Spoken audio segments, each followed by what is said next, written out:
Michelob Ultra and Myrtle Beach wholesaler Southern Crown Partners Incorporated know our consumers enjoy relaxing days on the water with Mich Ultra's crisp and refreshing taste in hand. It's important to remember to drink and boat responsibly. Choose to be or to designate a sober skipper before leaving the dock. Do it for your family and friends, your passengers, and everyone else on board. Michelob Ultra salutes all sober skippers who take the pledge. Cheers, and we'll see you on the water.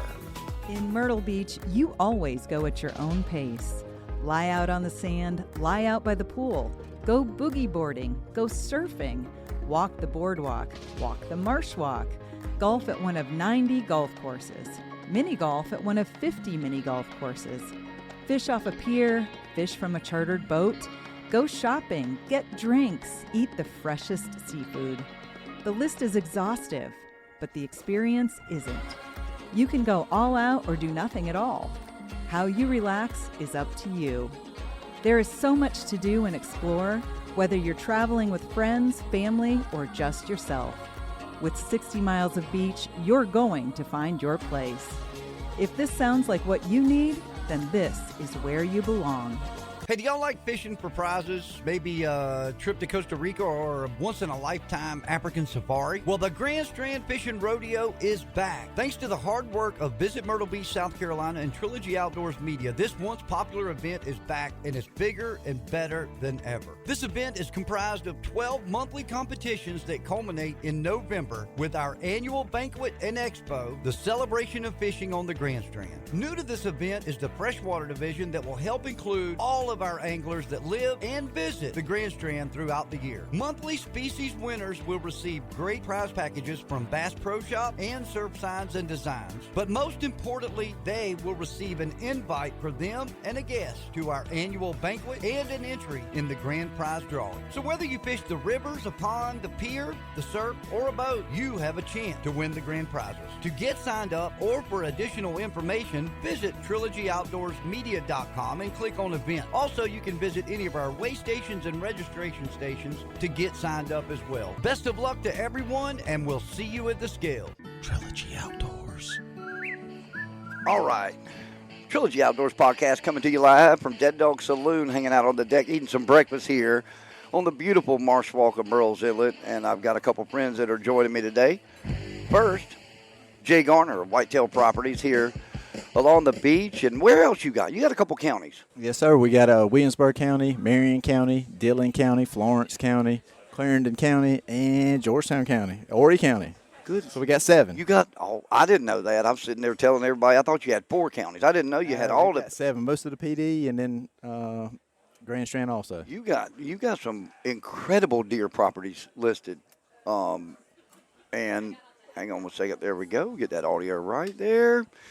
Continually working over here. But you got some incredible properties. You sent me a picture. I'm not going to talk about it. We're not going to share that picture. But is that a property that you've got listed or somewhere near there? That's one of my personal hunting places, but it butts up to one of the places I have listed. A big, we'll talk about which one it is. It's 670 acres. It's called Big Sister Bay in Marion County. 550 acres of it, the timber hadn't been cut in 100 years. The other 100 acres of it is 23-year-old pines. Wow. It fronts on Highway 76, so you've got some commercial part. But it's got 5 years left on a conservation easement, and then somebody can harvest it, replant it. Bunch of different options. It's a bay, so it's a Carolina Bay. And that's rare. That's rare. And a lot of people don't understand what a Carolina Bay is. Yeah, well, we've got a bunch of them here. But they're only on the East Coast. They're a phenomenon. People, they don't know what made them. People think that it's a meteorite. There you go. Most of the time, they're always elliptical shape, right, and they have a white sand ridge around the outside. Stuff grows in the middle of them that doesn't grow anywhere. Doesn't grow anywhere else. Yep, Venus flytraps, pitcher plants. Yep. There's a bunch of them. Used to be across from Sparks Toyota over the Carolina Forest area. Yeah, Carolina Forest area. There's about 10,000 acres of public land over there. Lewis Ocean Bays. Yep. That's what I couldn't think of it. That's right. And actually, Stephen Goldfinch, Senator Goldfinch there, had property that was out on Gunner's Island. Yeah. It was it had the same thing. Absolutely. And it's interesting because, you hear the meteorite thing, you hear all kinds of stuff, but it was really cool that white sand circle is significant for every single one of them around the outside of it. Beautiful, too. Whitetail Properties is a huge company. Man, you've been working for Sparks Toyota for so long. What in the world did you want to get out of the car dealership and get into real estate? I mean, we won't even begin to talk about your love of deer hunting. Yeah. Anyway. Yeah. But man, you landed running when you came down and got set up with Whitetail Properties. And I know you got a lot of properties listed right now, but what in the world made you want to get into selling properties? Well, I think anybody that ever dealt with at Sparks Toyota knew how much I loved hunting and fishing. And fishing and anything land. I used to hunt behind Sparks Toyota. Patrick used to let me hunt back there. Yep. They made me wear the beeper, so I've seen pictures. Yeah, stay in. They could page me, so I'd come back inside. But I loved my job there, and I'm very thankful for Patrick for keeping me all those years. And I was a difficult employee in the beginning and in my early 20s. You were young, man. Yeah, you started when you were young. Right. I remember when you came and started. That's right. And your dad and I kind of ran into each other there, and we got to talking because you have a love for a place that I have a love for, and that's Montreat, North Carolina. North Carolina's a beautiful place, isn't it? It is a beautiful place. Yeah. And have you been up there this summer? We did. We went for we went for spring break. Okay. With the kids, and we stayed up there for a whole week. And we still don't have a TV up there, and that's it's what great. we love no about internet, anything like that. Yep. Lake Susan, Lookout Mountain, skipping rocks That's in the right. pond, and skipping rocks in the river, and Lookout Mountain, and rock hopping in the creek, and rock hopping the creek, and then making that day trip to Grandpa the Mountain or to Mount Mitchell. Mount Mitchell. Yep. That's another fun one. Craggy Gardens over there. Yeah, oh, Great man. time. Picnic over there on the Blue Ridge Parkway. And I'm sure I'm touching a lot of emotions with people here that are listening because once you fall in love with the mountains, I swear it's hard to get it out of your blood. Yeah, Blue Ridge Parkway. My parents used to say that it would make me sick. I would, Really? Like Craggy Gardens, Riding? but man, I get seasick, and yeah, that Blue Ridge Parkway. We used to work on me, boy, but it'd still be worth it once we got to where we were going. If you've been up there and seen that complete whiteout where that fog rolls in, Yeah, that that's is cool. scary. Yeah. It is scary up there. But the one thing that I've never been on up there is the Tail of the Dragon.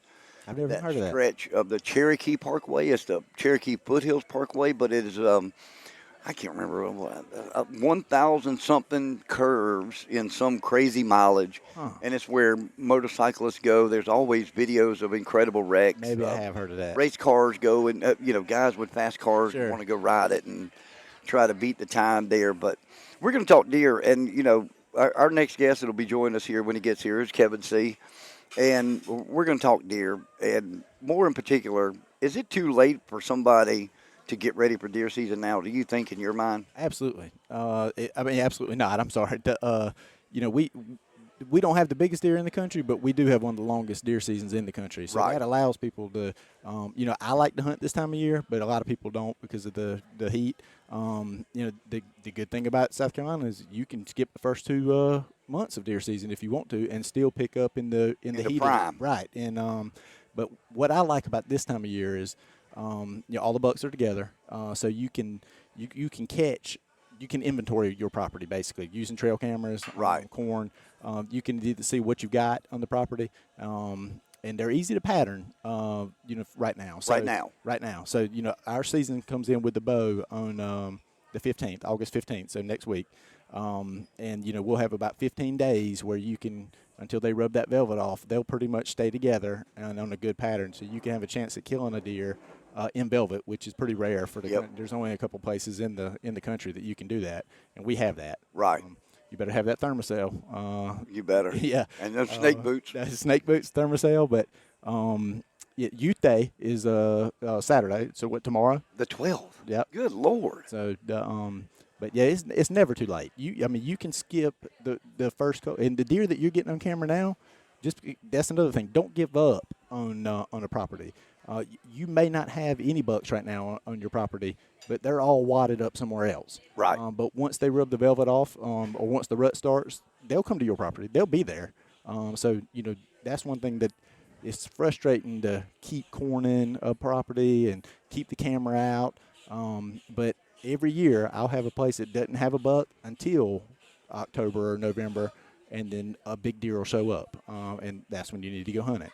And I do know that a lot of times people will, this time of the year, and I've been seeing it on social media, complaining about the fact that they're only seeing does. They're only seeing does, and everybody's like, be patient, because you're right. Like that, the property that you have the picture of with Sure. that beautiful, group, a bachelor group, Yeah, the property next to it it probably doesn't have any. right now. Right, and I have a couple 100-acre places to hunt that I don't have a picture of a buck yet. Really? Right. I mean, I know they're out there. They're probably on the farm next door. Right.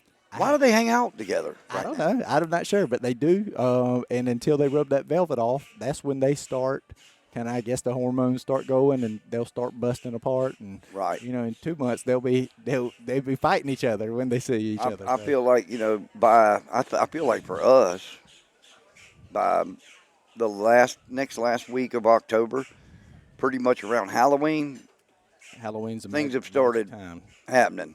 October 15th to November 15th in my book is, if you're not going to hunt any time of year except 1 month, that's the month. Now, I mean, you need to get prepared before that. Yep. Have everything ready. You don't need to go throw up a feeder on October 15th and scare everything. But That's what I'm wondering. Are you going to scare everything? Is that if you get it up now, which you should have probably already had it up, I would think. But if you put a feeder up and you get that thing going, you get them on a routine because you want them on a routine. right.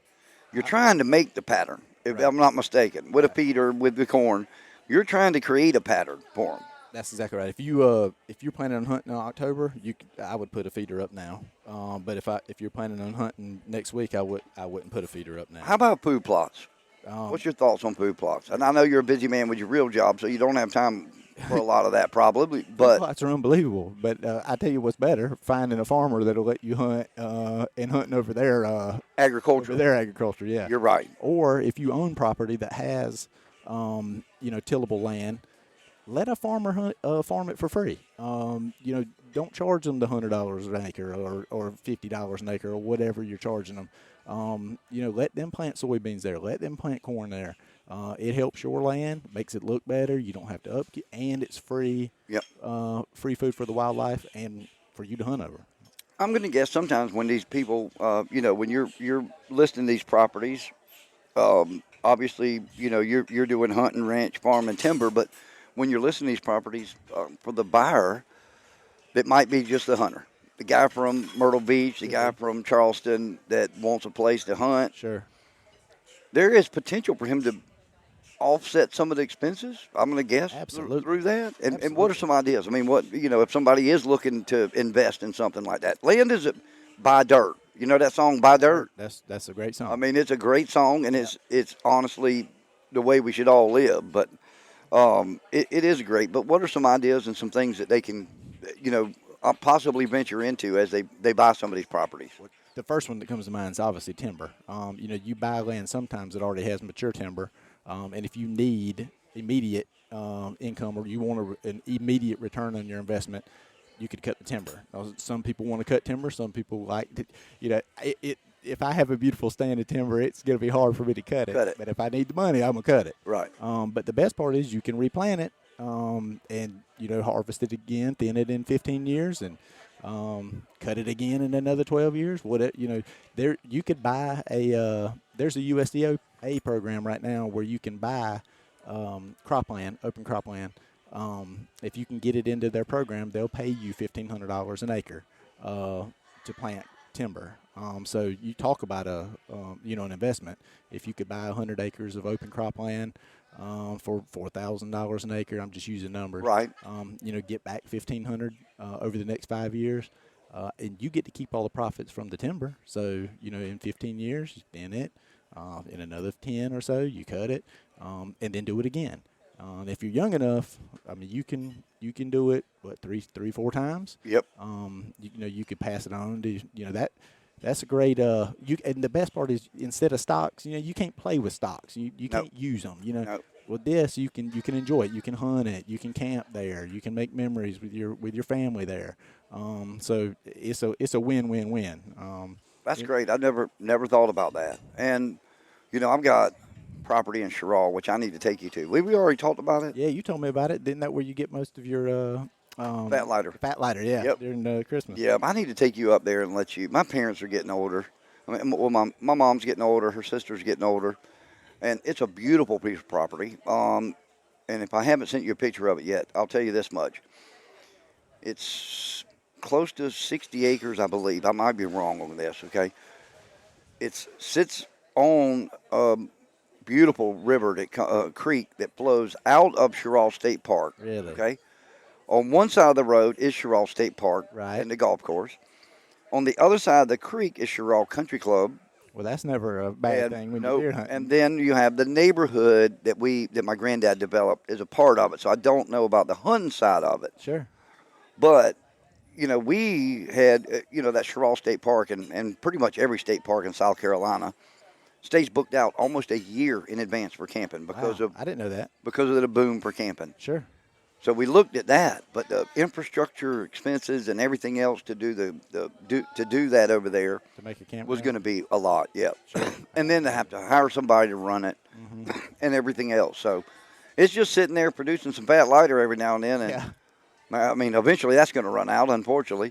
But I still got a lot of woods that I hadn't gone into yet to get it. And for anybody out there that doesn't know what true fat wood is, we call it fat lighter here in the South, fat wood up north. But it is basically a pine that has been killed, died, hit by lightning, fallen over, whatever you want to say. And as the sap settles, it actually, it's already flammable anyway, but it becomes crystallized, or however you want to say it, into the wood.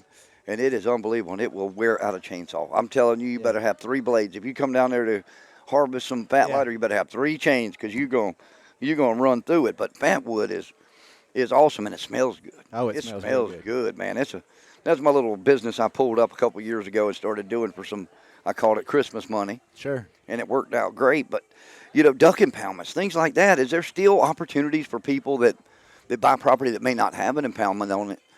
Aren't there deals where the state or somebody will join up with them and venture in with them on building the habitat for ducks and in some regards at all? There used to be federal programs for it. I don't know if there are still, but duck impoundments are a big thing. And that's a huge way to increase the value of your property. Absolutely. People love to love to duck hunt, and duck hunters spend a lot of money to kill those little birds. They do. I have a couple pieces right now that have a duck impoundment. One that a Willowbank plantation. We have listed in Latta, South Carolina. It's on the Big Petey River. It's 274 acres.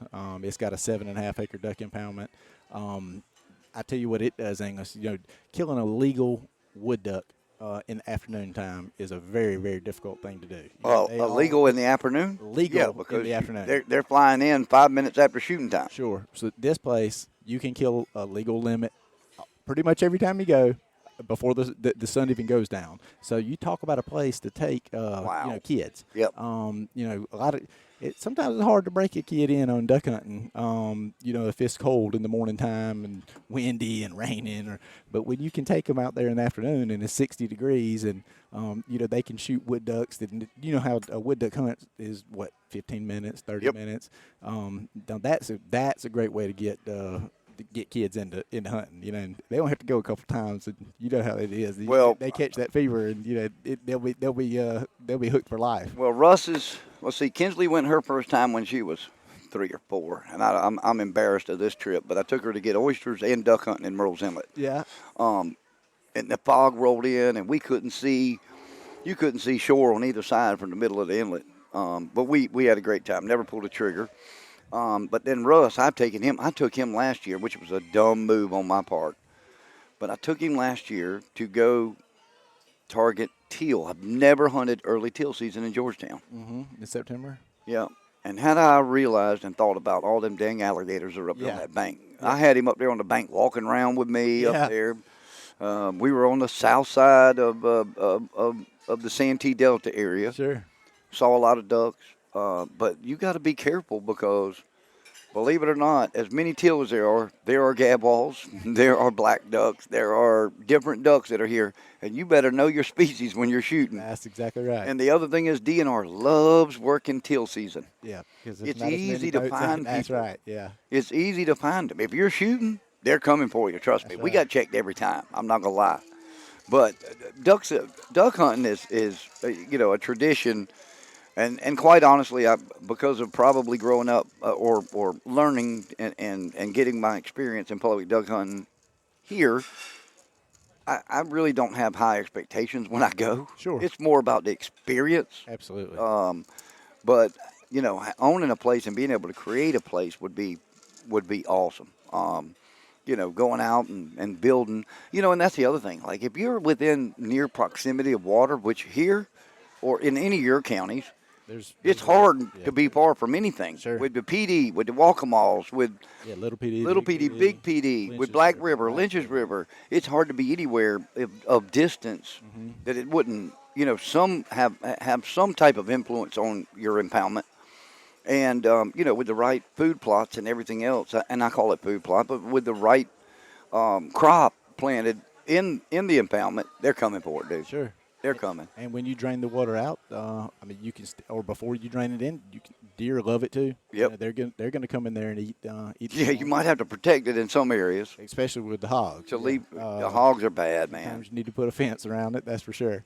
Have you had anybody that said, "Hey, I want to buy a piece of property with hogs"? Absolutely. Have you really? Yeah. Everybody likes something different. We sold a place this year in it was in Horry County, 46 acres. That the previous owner pretty much had given up on the place because of the hogs, how many hogs there were. The new owner, they bought it because of how many hogs there were. Oh wow. So everybody likes something different, but plus hogs, they are destructive. They are. I can't say, I can't sit up here and say that they're a great thing, but for somebody that likes to hunt hogs, they're almost a replenishing resource. I don't think you can a place that has a lot of hogs. I don't think You're not you gonna can eradicate them. Not with just regular hunting. No. You have to trap them. 20 and 30 at a time. But that's something you can do all year round. Yep. You can hog hunt in South Carolina year round. I went with a group of, it was a 14-year-old, two 15-year-olds, and a 16-year-old in Florida on Lucas's big plantation down there. And they caught the hogs with dogs. Sure. They had 4 dogs. They had a border collie that would do something particular, and then they had the Catch dog. the baying dogs, Sure. whatever they were. I can't remember what species. But them boys would get down and crawl through those hammocks. Those what do you call them down there? The not palm hammocks. The palmetto hammock, or what was that tree? Anyway, the bushes down there. Sure. But they would crawl on their belly to get through there to find them. Right. And then they would grab the dang hog by the leg, The back tie him leg. up, drag him out, put him in the truck alive. Right. Then they went down the road and sold this thing for $25 a piece to a hunting preserve that was charging people $400 to $600 to come hunt them. Wow. Yeah. I told them boys, I said, y'all are working way too hard. Yeah. Y'all need to let me be in charge of your business side of this because y'all are getting ripped off. Right. You know what? You think about when you were 14 or 15, $25, you go catch 8 hogs, you put Sure. that money in your pocket. You was rolling around. That's exactly You was right. rolling around Marion and Mullins. That paid a lot more than suckering tobacco. Yeah, that's it for did. sure. Yeah, it did. But yeah, they used to do that in South Carolina too, and that's illegal down here. So Right. you to transport a live hog, and I think it's because of reasons like that. Yeah. People were catching them, taking them, and putting them in places where they weren't, and I think they have babies 3 or 4 times a year. Oh my God, yeah, it's incredible. And so- you, hey, go ahead and kill a mama's bunch of babies and watch how quick she'll have them again. Right, that's right. It's like crazy, dude. It's like a scorned woman, dude.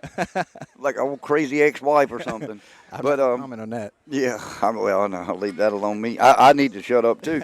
I need to shut up too. So let's talk about the status of real estate right now. Sure. In South Carolina, in your market in particular. So obviously we've heard, interest rates are making a little move in different directions. Yeah, I mean, making moves in a little bit different directions, and they've gone up a couple times this they've year. gone up a little bit, and we all knew that was coming. Sure. With the current administration. Land has slowed some. I think our company is down maybe 6% nationwide, where I think the real estate, the residential real estate is maybe 30%. Right. But when the recession comes, if it does come, land is somewhere where people like to put money. Yep. To diversify. Plus, you don't lose much money on land very often. No. Gonna go back up. Right. 'Cause Yep. like I said, And they you don't just- make it anymore. So how many properties do you have listed right now in all your areas? 23, I believe. Wow. Yeah.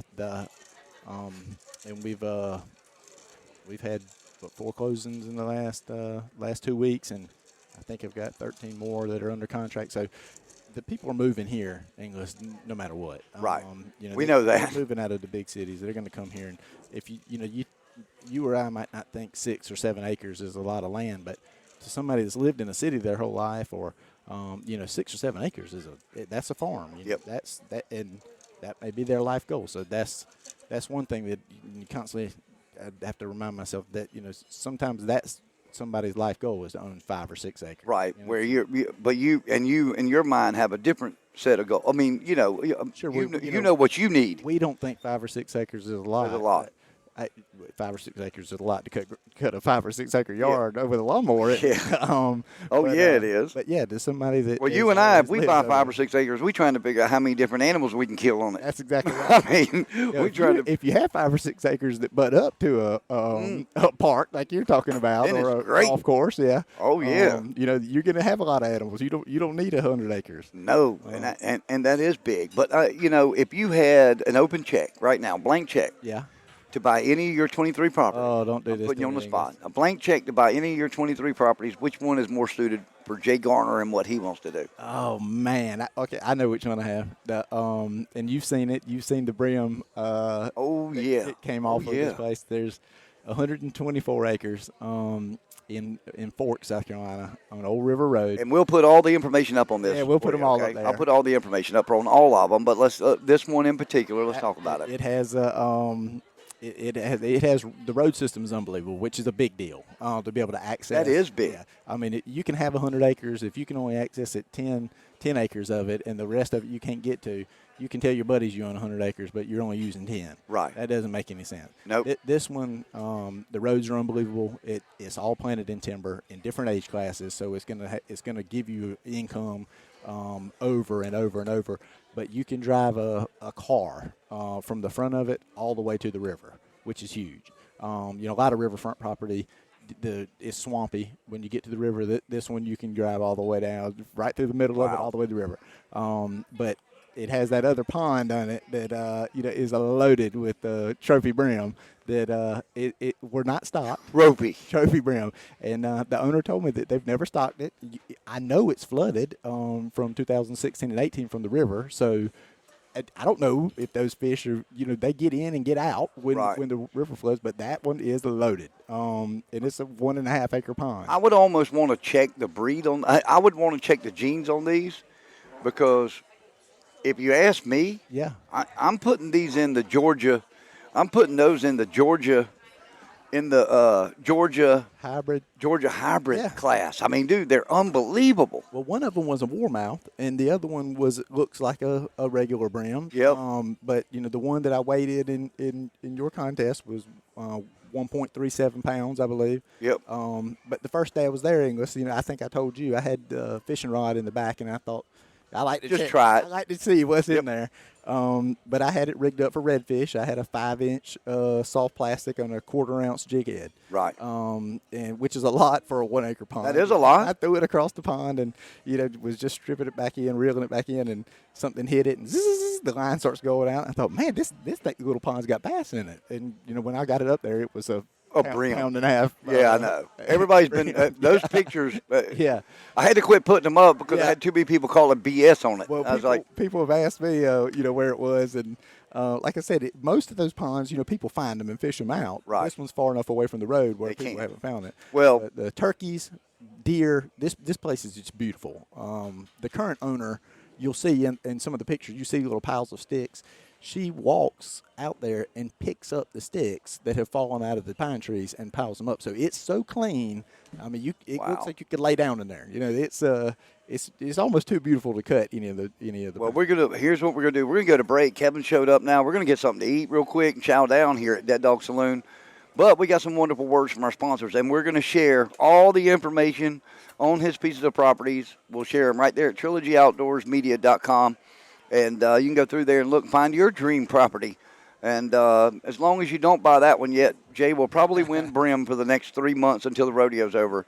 Get signed up for the Grand Strand Fishing Rodeo. Hey, this is Trilogy Outdoors Podcast, talking fins, fur, and feathers. We'll be right back on the other side of the break.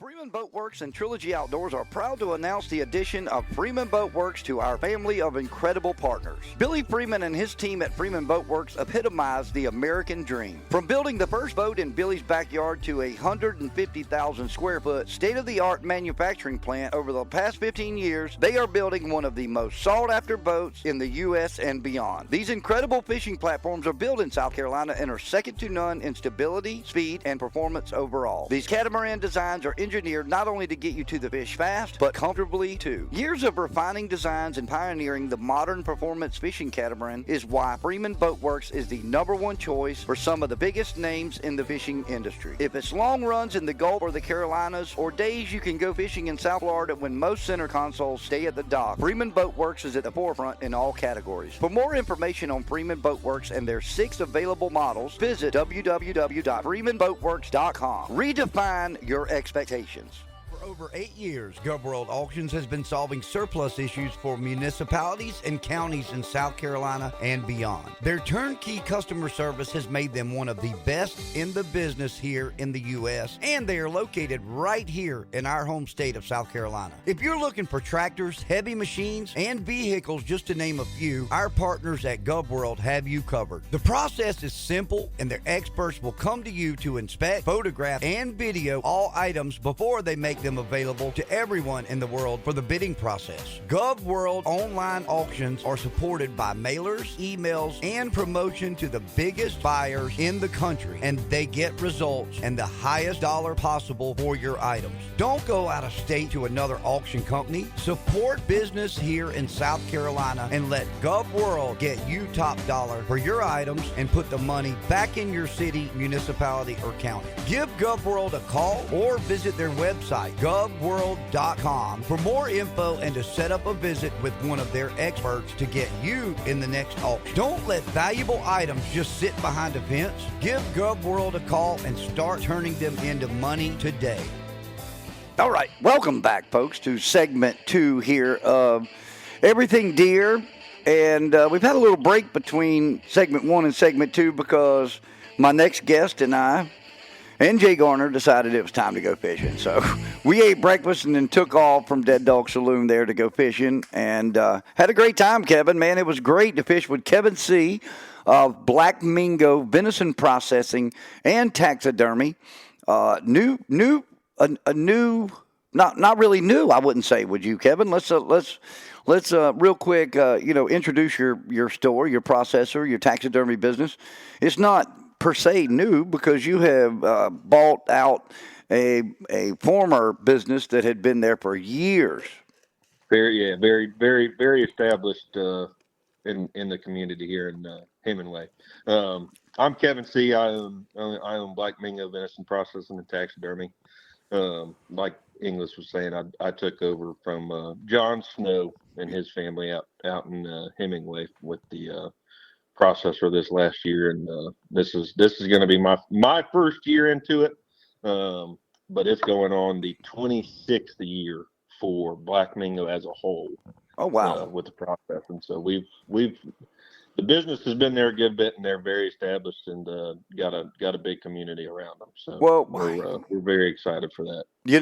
Here's the thing: you're gonna stay busy year round, not just obviously with the processing, but when you bring that taxidermy part into the whole equation, that is a year-round business, man. And, we got a lot to talk about with the taxidermy and a lot to talk about with the processor. But what in the world, what made you get into this? You and I have been friends for a while now, and I've had the pleasure of sitting in a duck blind with you one morning. But what made you want to get into this? I think it's almost the same as it. All our other buddies. Growing up fishing and hunting and loving everything that the good Lord has for us in the outdoor world. I just really wanted to kind of get into that like artistry Right. of what taxidermy is, and it's a whole lot more than just thinking somebody just stuffs something and throws it up on the wall. It is. It is a very interesting and keen process for dealing with all that, and it's just something that I've always admired. Obviously, you walk into any hunting club or friend's house, and that's a big focal point. I mean, there's a lot of stories told around, a deer hanging on the wall, a duck hanging on the wall, or whatever else. Amen. It's a lot of good things. Sometimes not so good things, but all in all, it's a good storyteller for most people to get into stuff. I think you just touched on something that's really, really important about those. And I think the fact is that each and every single mount has an incredible story that goes with it normally. And I don't care if it's the one where you sat in the stand, recover the deer immediately, blah, blah, blah, or where you got stories like myself where 3 hours later, 4.5 miles away, you finally harvested, you finally collect your deer, and with much help from locals, from a couple dogs and things of that nature. Those all are incredible, and like you said, it's a focal point when you come in the house, but also is the stories that you want to hear from. You want to hear about how that bird, how that deer, was harvested, and tell us a story about it. And man, I think it's great. I've seen some of your work. I'm just going to say that over the last couple of years, I have grown more and more to fall in love with the what do they call it? The dead mount. Dead mount, hanging mount. Kind of have each person has their own little thing, but the dead mount with kind of that like board backer and the duck hanging down. Man, and again. Cool.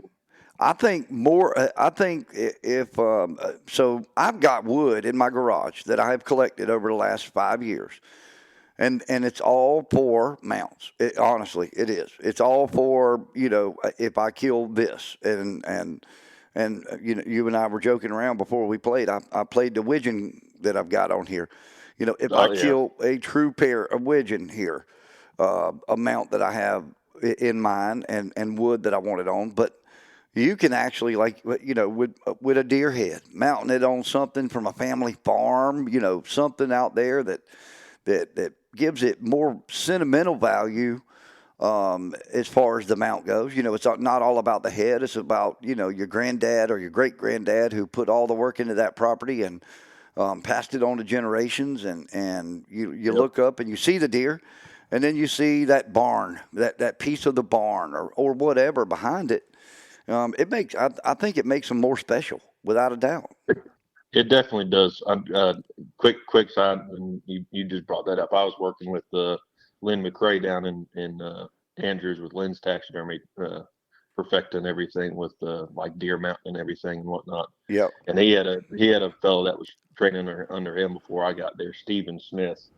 Him and his dad, and I think his dad is sick now. I haven't heard too much else about it. But I know him and his dad both went turkey hunting this last year, and I think they both work on like woodworking stuff on the side. And he made a beautiful cross mount for the wings and the beard and the tail fan. And it just speaking about that, I mean, it brings the volume that that stuff holds. Oh, absolutely. The cross thing, the barn door from your granddad's barn, or I mean, it's amazing how much stuff that you can tie in somebody's life. Yeah, I mean, it's awesome. It's awesome to hear about that. I mean, I know that's probably one of my favorite things about having the jobs that I've had so far is getting to hear all the war stories between everybody, and kind of how they came up and whatnot, and how they got to hanging a deer on the wall with everything. So it's a very cool process to see all that unfold. It is a very cool process. Now, did you, as far as the processor goes, you've been working on this taxidermy thing for several years. As far as the processor goes, were you a customer out at Snow's, as we call it, or Black Mingo? Were you a customer out there? Snow's, Black Mingo. That shows you where you're from, if you're a local or not. That's right. That's right. So we've came to John and them for, I don't know, probably the last 5, 6, 7, 8 years. Yep. Getting deer processed by them, and ever since probably one of the first times I went up there, I was just enthralled by the whole process. And I'd go up there, now that we live right down the road from them, I'd go up if I brought a deer and they needed some help scanning or in the processing room. I'd ask John, and I'd be like, "Hey man, you care if I jump right in there and help scan a deer?" And he's like, "Oh, go ahead." So that's how kind of jumping into it. That's kind of how everything unfolded with that, is learning all that from a hands-on experience, and seeing it all right there is It's a lot of work, man, by the way. Isn't it? Huh? It is. It definitely is. I was fortunate when I started deer hunting. I was 18. I was in college, my freshman year. My sweet mate had a farm in Salters. He grew up in Salters and was kind enough to invite me. And he helped birth my addiction to being in the woods and deer hunting in particular. And we did all our stuff. I'm just going to be honest with you. They had an old ice cream truck that they had taken the unit, the refrigeration unit off the back of the truck, set it on concrete, had everything in there for hanging. You could hang, I think at any point in time, we could hang 30 deer. And we did all our aging and everything, and we just cut right off the deer. If you wanted sausage, you sent it, you cut off whatever you needed, sent it down to some processor in that area over there, and got your sausage or your hamburger meat or your ground meat made. But everything else we did right there. And I learned, and to the day, I'll say that probably for me getting into hunting, like that was just as much of the fun as it was to pull the trigger. Like the pulling the trigger part would be great whenever I got the opportunity. But I was hunting at a farmer. I was hunting with a farmer, and we killed does. The one thing that we all need to do more of, and you and I talked about this, we harvested does there because they were bad for business for him. And a lot of people don't, not that they don't realize it or whatnot. I mean, I know I love watching, all the does and fawns come out. It's tough for me because I love watching them, just play out there like they're little kids or little puppies or something out there, just running around with each other. But oh God, don't go there, because then you get into the whole, oh look, there's mommy and her kids. No. let me shoot mommy real quick. Oh God, I know, I've been there. I'm not going that far into, but I mean, it's it's cool to see all that, but it is a lot more of a problem, I think, than people really comprehend with how many does. Because if you look at, and you could Google it or watch or listen to podcasts or videos or whatever on it, a lot of the very big high maintenance trophy clubs love to have a 1-to-1 up to a 1-to-3 ratio of a buck to doe. Right. And I know specifically out at our property, I think we're just getting into like a 1.7, 1.6 area, which is a lot, but I mean, most places I would say are probably a 1.8 to 1-to-12. Which, if you think about it, that's for everybody that likes hanging stuff on the wall as much as I do.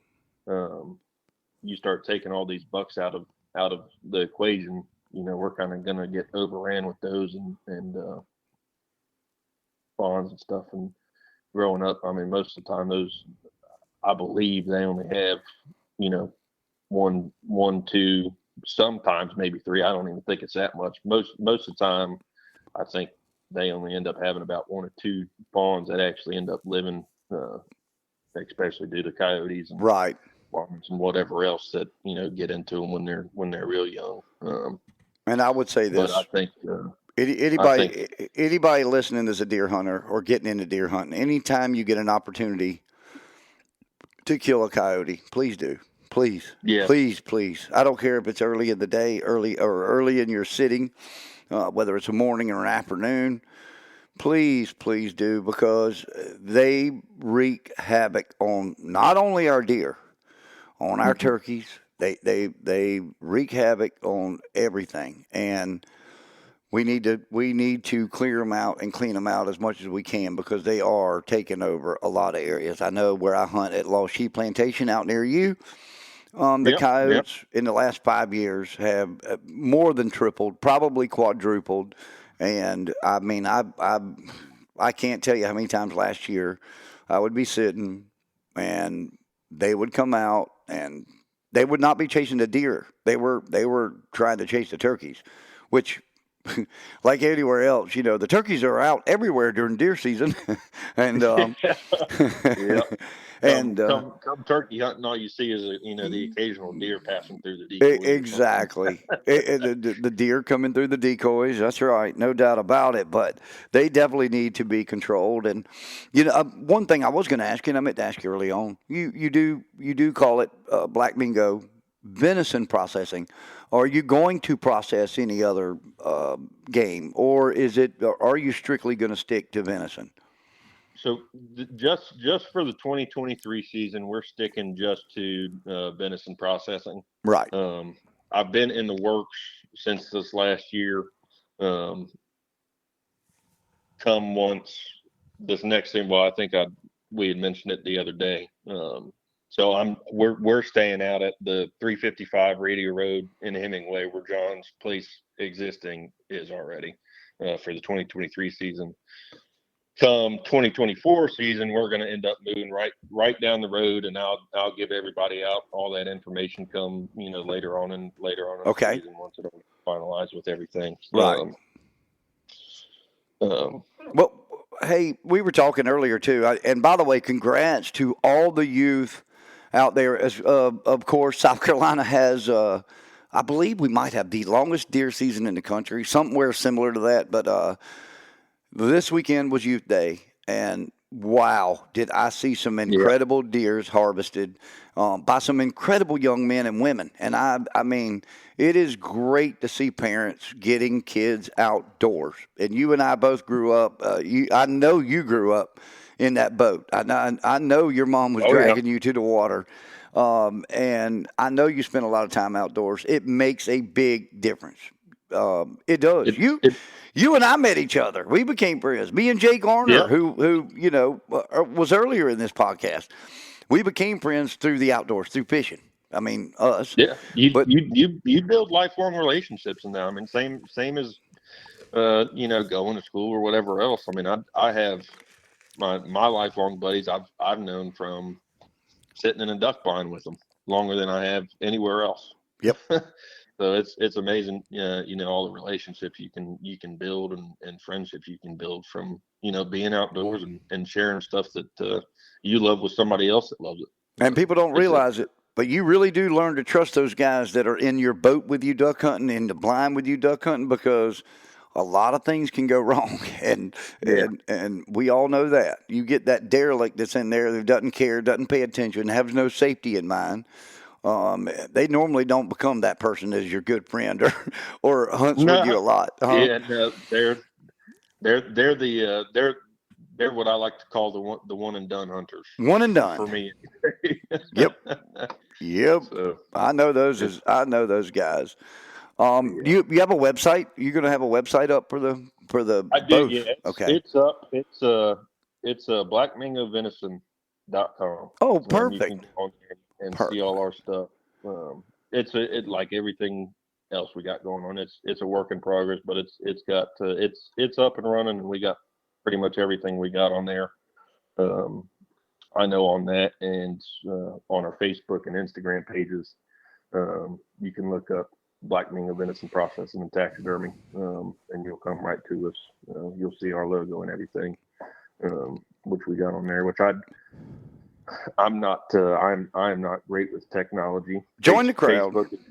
Facebook is about the only thing that I somewhat know how to do half decent. So most of my information and all goes to Facebook. For anybody that might be out there that likes looking at websites or anything, I apologize in advance.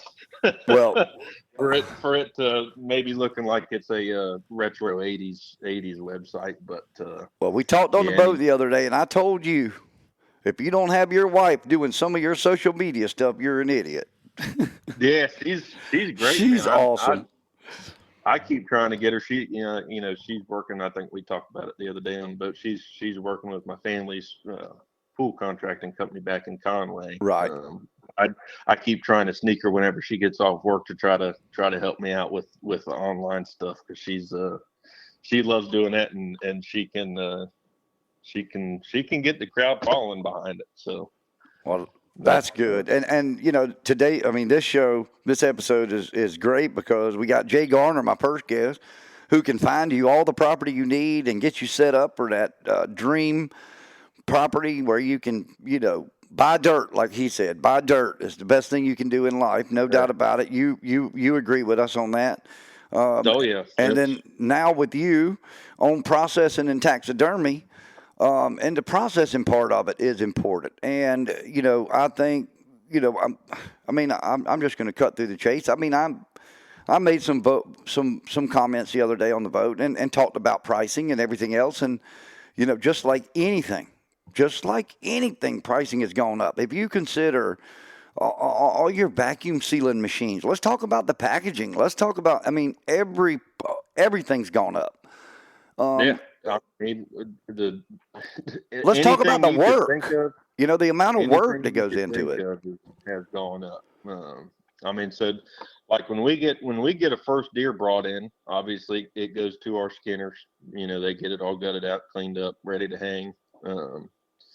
Typically we hang it for about 3 days, and then it moves into the boning out process. So from the boning out process, we typically do that depending on where we are at in the season, how many deer we got backed up. We'll usually do that nighttime and early morning to catch up if we need to. And then all that, once that's done at the end of the week, moves into our processing room.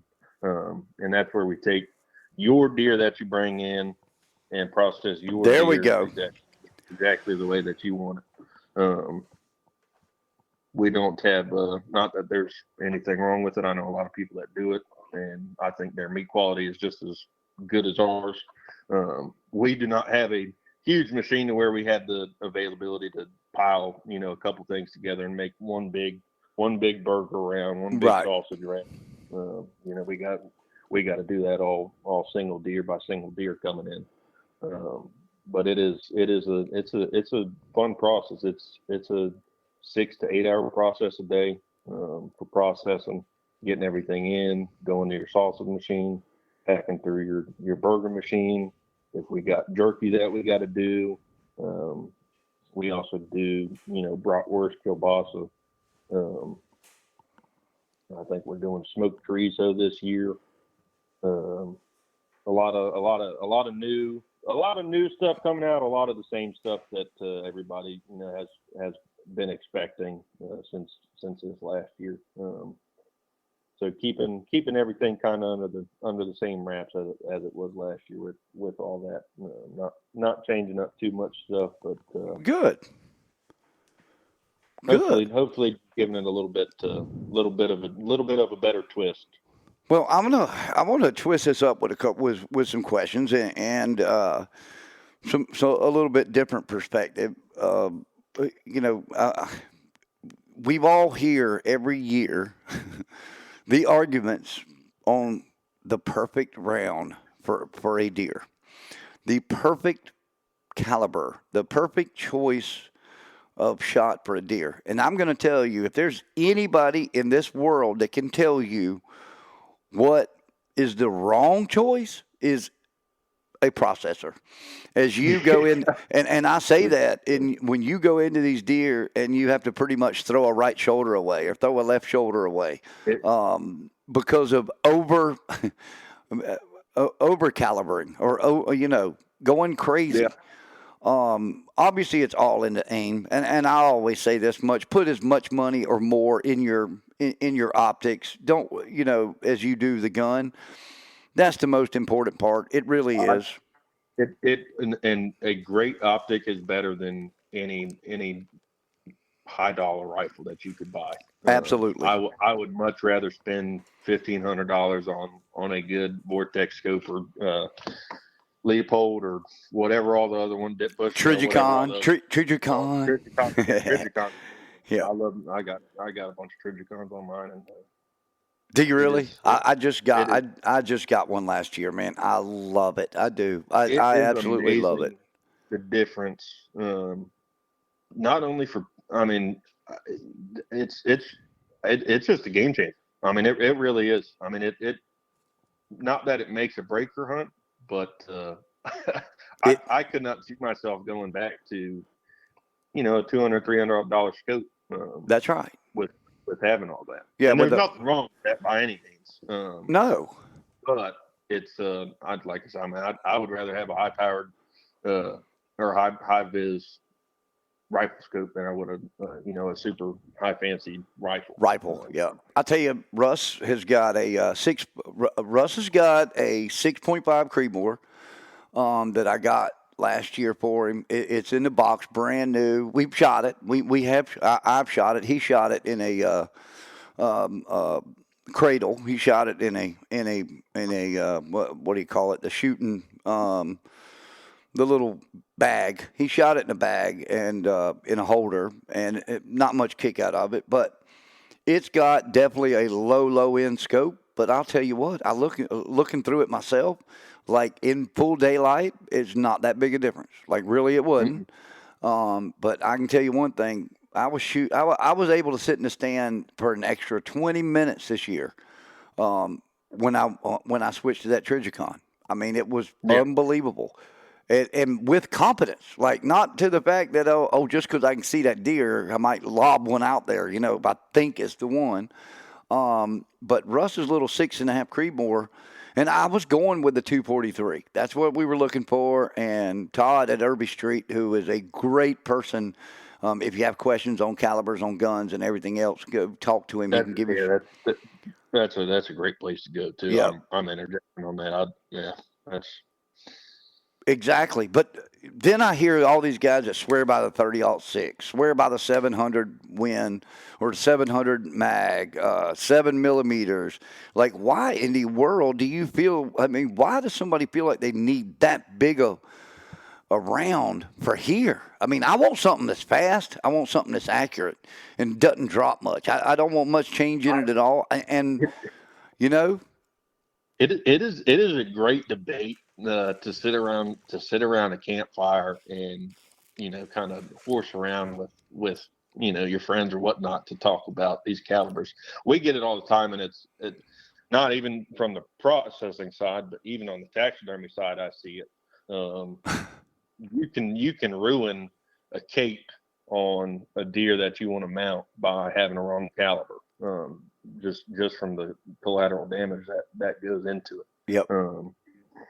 I have seen better results, and I know there's a million ways that people like to shoot animals. Right through the front of the brisket. Double long on the side. I got some people that like they shoot a very small caliber, like a 22-250 neck shot. A neck shot, or right behind the ear, right through the ear. You can have a nice clean kill shot right through there too, and that saving meat wise on the processing side is definitely the way to go if you're just trying to get as much meat back. Because like you were saying about if you got to throw out a right shoulder, loin, not a loin, but a ham or anything like that. Right. I mean, that's because, and you know as well as I do, if you bring in a 160-pound deer, almost half of that is going to be wasted Yep. material. Bones, and that was you're going into one of my other questions I had. So that kind of talk a little bit more about that. I know I know we're supposed to be on this round thing, but let's talk about that. You're saying about half of it's going to throw away. What is a good yield percentage? That I see the arguments all the time on these stupid Facebook groups, and this taxidermy does this, this processor does this, you get this much back, blah blah blah. What is a good general percentage yield that you should get out of a deer? You want to be around a 30% yield. Amen. And some of that, sometimes you're sticking closer to like a 25. Sometimes you're more on a 35%. A lot of that is due to like weather conditions, how it is outside, whether they start gaining fat early, whether they start running it off, come pre-rut into the rut. Because a lot of that on the processing side, we gotta watch for that. With adding our fat and all to it, we gotta always keep an eye out with that, so that way it's not a over fatty or under fatty, burger or sausage that you're getting back. So we like to stay around that 30. We try to get it around a 30 to 33%, somewhere in that range. That's a good number. That's a good number. And I know a lot of people feel like they should be getting back 50% or more. And I'm like, how do you think? I mean, I can just tell you from cleaning a fish. I mean, we're talking, different language here. But if you think you're going to get back anywhere close to that out of a fish, you're crazy. Because, I mean, I am super excited with 20%. If you took the bait on it, I know we had a good fishing trip the other day, and we had some beautiful fish brought in. But we probably didn't keep a quarter of the. If you took an accumulative weight, we probably didn't keep a quarter of that, and eat what we kept, eatable material. Just with you're right. All the stuff that you got to put back into the ground. It's a lot of people don't realize how much like extra stuff you bring in these beautiful big deer and you get 10, 12 packs of meat back or something, and you're like, well, man, I feel like I should have had like 20 or 30 packs of meat. Exactly. It's just not always the case. Sometimes you get lucky. Sometimes you have more meat, and we got to add a little bit more fat, so you get closer to that 33% back. And sometimes we gotta cut back with the fat a little bit, and you're on that lower 30%, 28 to 30% spectrum. Right. So. So back, now that we answered that question, now back to the caliber question. What is your favorite caliber, and what do you see as far as just in an average overall average, with the deer that you've seen process and have come in last year when you were working and the year before when you were training, what is the best you feel? And I know it's good. I mean, there's arguments in all different directions, so it's really hard to say this is the best caliber. But what do you feel like here is probably the best caliber for obviously being deadly, obviously being accurate, and something that's not going to destroy your game? I'm going to break it up in the two sections here. So I'm going to go in the first one. I'm going to say how we were talking about earlier. I'm going to go from your headshot down to your neck. Yep. If you're going to be doing any neck hunting to where you're trying to preserve as much meat and all as you can in your main body, anything from a 22-250, and I even know some people that use the 22 Hornet, I believe is what it is. Right. The super fast one. Yeah, it does. For what it's worth, it's a great round. But I would say that 22-250 to maybe up to a 243 in that first portion up from the head to the neck. When you're talking about from your shoulders back to your hams, and whether they're quartering away, quartering to, different stances, whatever. Right. I would say the most popular round I saw last year. I know the 6.5 Creedmoor came on pretty strong in the last few years. I know a lot of people that have switched to that from their standard 243, 273, 30-06. Right. I would say the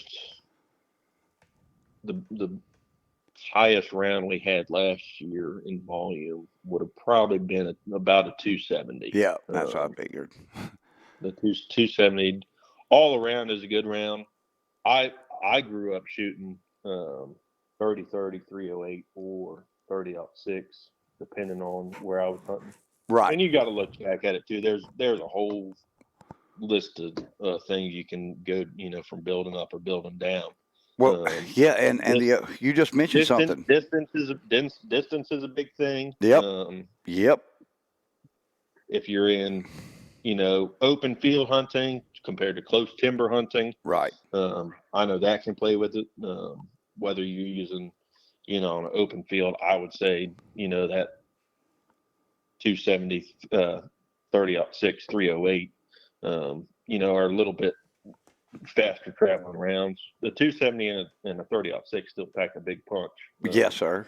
But they're going a little bit. They're kind of in like that perfect range of speed.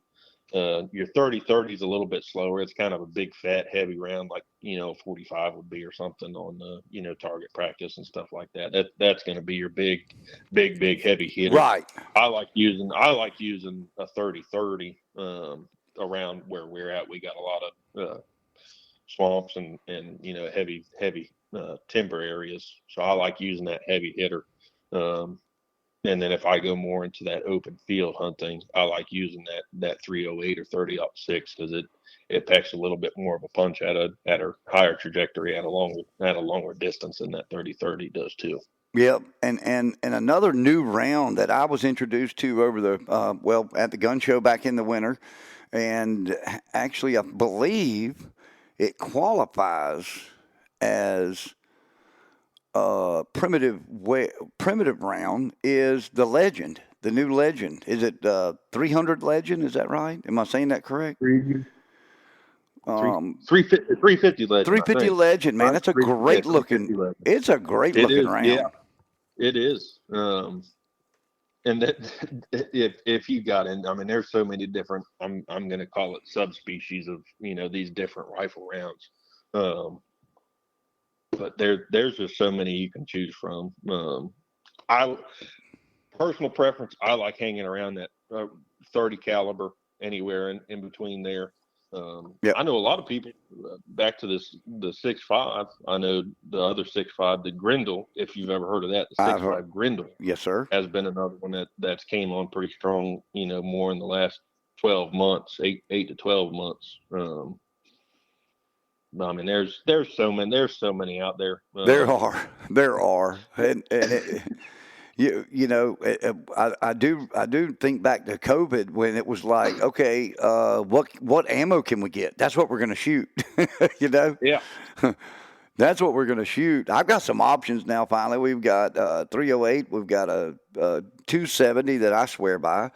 And we've got the 6.5 Creedmoor. And, of course, we've got the 300 Blackout, which I don't think I'll be using that one on deer yet. But hogs, you better watch out. I'm coming for you.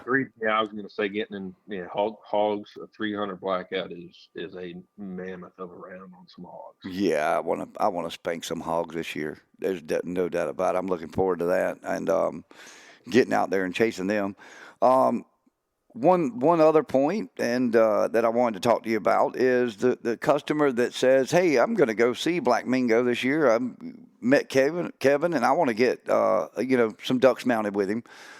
Let's talk about care for that bird. Say, my crew, we go to North Carolina like our normal trip, or we're going to go to Arkansas this year. We make that trip. We kill a bird of a lifetime. What is the best ways that we can secure that bird so that I can get it to you?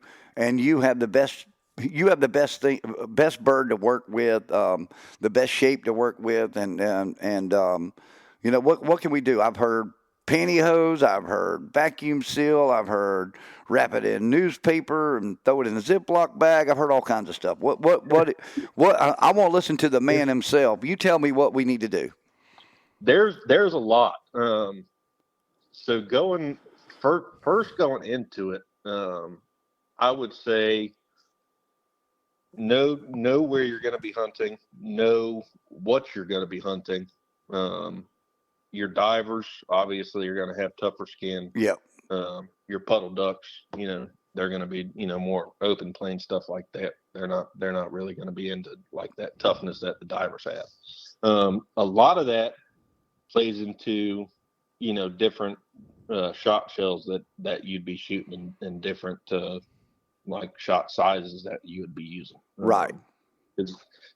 Some of that it breaks open, the skin, and once you start breaking that skin, your feathers just start coming off, and as much as even caring for a bird after your hunt, I know a lot of people that even before they get to that point shoot a beautiful pintail, beautiful widgeon, redhead, whatever, and it gets more torn up from the shot because they weren't planning on necessarily shooting that bird that day. Right. So they brought 2 shot to shoot something that, could have probably used a 4 or a 6 or something. Right. It was sitting right in front of their face, landing. Yeah. I mean, it's and that even goes into a whole bunch of different stuff, but, I would, for a start, definitely say, get your ammo right, get your shot shells right. Know, like I said, where you're going to be hunting, what you're going to be hunting. And that's going to set you up for getting your trophy once it's harvested. Now, once you harvest it, depending on how long you want to plan on keeping it, which I know a lot of people throw a bird in the freezer and 3 years later they're like, oh man, I forgot I had this bird. I'm gonna see if I can get it mounted. If you're planning on keeping it for more than, I'd say 8 months to a year, and maybe even 6 months to 8 months. If it's anything over that, definitely some type of good freezer bag. Typically, I like using just a Ziploc.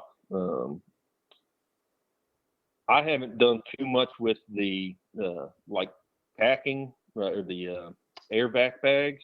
I'm sure that would work. I would say a hesitation for using a airtight bag would be when it compresses so much, it could destroy those feathers a little bit, which I know that's why some people like wrapping it in that newspaper to kind of protect it from getting beat up from doing all that.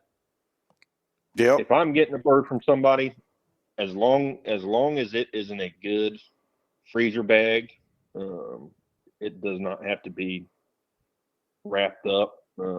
Once we get it, if we got to keep it for a while, I know myself and a couple other of my buddies that are in the taxidermy trade, if we got to keep it for long storage, we wrap it up and kind of keep it how we'd like to, whether that would be with newspaper or towels. I know sometimes you can even use the good old grocery bag, Yep. in a Ziploc bag, just to even keep it. The biggest thing with saving any animal that you want to get mounted is just making sure you try to limit all that cold air, all that freezing air, just getting to that skin and really penetrating it, because that once it gets into the thawed out stage and we're getting ready to mount, if we got to cut out a little section and sew it back up, that's not a huge deal. Right. But if that bird is a quarter of the way to even halfway, freezer burnt, it's not to say that it can't be saved, but it's a tough process to try to get it. It's tough to get a trophy mount out of something that has not been, taken care of as well as it probably could have been. Well, I'll tell you what, you can ruin. I've seen it, unfortunately, with redheads. Quite a few that our guys had killed, and we kept them all and got them back here and had some things go on, couldn't get straight to the taxidermy, and some were taken care of in one way, some were taken care of the other, and we did have some really bad freezer burn that happened on a couple of them, and actually the taxidermist said, "Listen, man, I can't." But there was some other stuff involved in that, and that was, like you said, different shot. We ended up having birds decoy and shooting them. A lot of bad head damage on them. You know what I mean? And it's little stuff. I mean, I know when you're in the thick of stuff and you got birds coming in, to land. The first thing I'm not worried about is, making sure that I necessarily have the right shot size. I'm, just making sure that I can shoot that bird and get it on the ground. So it's a lot of different points. Obvious. I mean, the best thing to do would be just to try to get it to a taxidermist as quickly as possible. Whether that be us or my buddy Jonathan or up in like Little River, Jonathan down in like Georgetown area, or whoever you're using. That's obviously going to be the best way.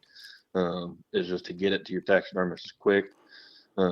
Definitely, if not, like I said, I mean that at least a good Ziploc bag. I really have had very good experiences with just a plain Ziploc bag, no wrapping, no nothing else.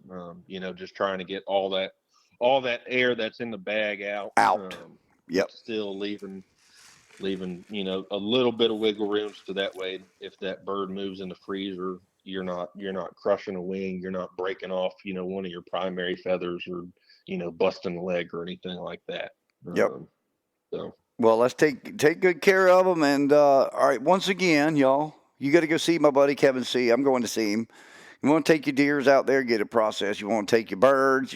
Let's talk about animals that you will perform taxidermy on real quick, and then we'll give them your information once again on how to get in touch with you. What are you going to be doing as far as taxidermy services? So main two things are going to be deer and ducks. Okay. We will be taking in squirrels. Cool. We've actually mounted a couple fox squirrels, which have turned out, very, very, very awesome. Yep. We've done some with coyotes, raccoons, beavers. I mean, we're taking in a little bit of everything. Good. Obviously, and we'll get into it with calling, but just call and see if it's something. Once the season gets in and people start bringing a lot, if it's something we just can't take in, at the time due to, limited room or whatnot. Right. That's really going to be the biggest thing to tell whether we can bring something in or not. Is spacing for you? Yeah, storage. We got enough room. And we are not. Unfortunately, we are not made of freezers, so it is. I know a lot of my friends that are in it. We have more freezers than we have. Yes. So, there's no doubt about it. When do you? So the podcast will be up today. So when do you plan on starting to take deer over at Black Mingo? So we're starting. We're skipping youth time, unfortunately. That's right. I know I've had a lot of people call about that, and just getting everything geared up, ready for this season. We just weren't able to make that deadline, but we're planning to be open September 1st until January 1st, and then on the end of it, we'll be open January 6th for that youth day as well. Oh, perfect. So we will make youth day on the end of the season. We got into it and weren't able to get everything done and said right for the 15th. So. Well, listen, people. I'm going to say one thing. Sorry we missed that for all the people that have brought it in. I know a lot of people have killed a lot of beautiful animals in the last couple of days. So yeah, congratulations to all them. But September 1st is when we plan on opening. All right, listen, folks. Do me another favor. These guys work hard. All processors work really, really hard. He just mentioned freezer space. Drop your deer off, give them your phone number, fill out your order. When they call you and tell you it's ready, don't beat around the bush. Go get it. These guys are trying to make a living. They need their freezer space so the next man can get his. So listen, just please, when you know how much it's going to cost in your mind when you drop that deer off. Don't come up with this, I don't have the money, blah, blah, blah. Drop your deer off. Go ahead and put that money in a sock in your drawer. Don't let the wife know about it. Have that money over there ready to go. So when your doggone deer's done, you can go get that thing in a timely manner and get it out of their way so they can get on to the next deer. It's deer season. It's going to be busy. These guys only have basically 5 months to make their living when it comes to processing. So let's get the deer out of their way and go kill another one and get it back on the list, right? Yeah, that's right. Yeah. Amen. Well, listen. I try to keep it in a 360 rotation. You shoot one, you come pick it up, you bring another one back. That's how we want it to roll out. So. Absolutely. And I'm going to have you back on. I actually want to come out there and go through this once we get into the processing. Once you get opened up, I want to come out there and go through and come down and let you walk me through basically let's skin a deer, let's process it, let's do the whole thing. I'm going to come down with the camera. We can go through and video it and let you tell us all about what's going on and what we're doing. I look forward to it. I look forward to bringing a deer to you. And y'all go down, Black Mingo, Venison Processing and Taxidermy. Once again, that website is blackmingovenison.com. blackmingovenison.com. Go see Kevin and the crew down there. And we want to wish you the best of luck, brother. And I had a great time on the boat the other day. And, we're going to go ahead and get this thing up today. And we'll get this thing on all the platforms. But you got to remember, folks, when you're listening, click like, subscribe, and share. And download. Downloads make a big difference for us. Our partners and sponsors want to see the downloads. That's how we can get our numbers. So y'all help us get the numbers up. Kevin, have a great day. Thanks so much for your time. Y'all, this is Trilogy Outdoors Podcast. We'll be back next week talking fins, fur, and feathers right here. Outdoors Podcast is a product of Trilogy Outdoors Media. All views and opinions of our hosts and guests are not necessarily those of our sponsors. Trilogy Outdoors is produced and edited by Trilogy Outdoors Media. Be sure to follow us on all the podcast platforms as well as our social media pages on Instagram, Facebook, and Twitter. And also, don't forget our other brands, Southern English Radio Show and Walk 'Em All Outdoor Magazine. To find more information, visit TrilogyOutdoorsMedia.com. And remember, if it's anything dealing with fins, fur, and feathers, you're going to find it right here on Trilogy Outdoors.